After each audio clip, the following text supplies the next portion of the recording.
வந்து 2006ல் விஜயகாந்த் கட்சி ஆரம்பித்து 2 வருஷத்திலேயே ஒரு பெரும் மாற்றம் அது மாதிரி 2006ல் வந்து வந்தார். இவரு அதே விஜய்க்கு வந்த விமர்சனத்தை ஒரு கொஞ்சம் குறைவாக தான் விமர்சனம் அதிகமாக வருது. விஜயகாந்தெல்லாம் என்னையா பண்ணிட்டு போகிறாரு, விஜயகாந்தெல்லாம் என்ன தெரியும் வந்து விஜயகாந்த்லாம் வந்து சும்மா கண்ணு சிவந்து ஆச்சா போச்சும் உதட்டு துடிக்க துடிக்க பேசுவார் வந்து. அப்புறம் வந்து அவர் வந்து ஒரு குடி அடிக்ட், அவர் வந்து இப்படிலாம் விமர்சனம் வருது. அவர் வந்து ஒரு குடிகாரர் அப்படின்ற மாதிரியான ஒரு அதுதான் வந்து அப்படியெல்லாம் வந்து அவதூறு பரப்புனாங்க அவர் மேலே வந்து.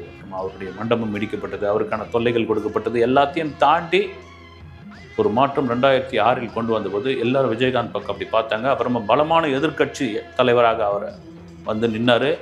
அதன் பிறகு மக்கள் நல கூட்டணி அப்படின்னு உள்ளே இறங்கி அவரை வந்து காலி பண்ண சம்பவங்கள்லாம் தமிழக அரசியலில் மறக்கவே முடியாது. அவர் உடல்நிலை பாதிக்கப்பட்டு அவர் ஒரு மரணம் அடைந்து இன்றைக்கும் தேமுதிகவில் விஜயகாந்த் அப்படின்ற ஒரு பேர்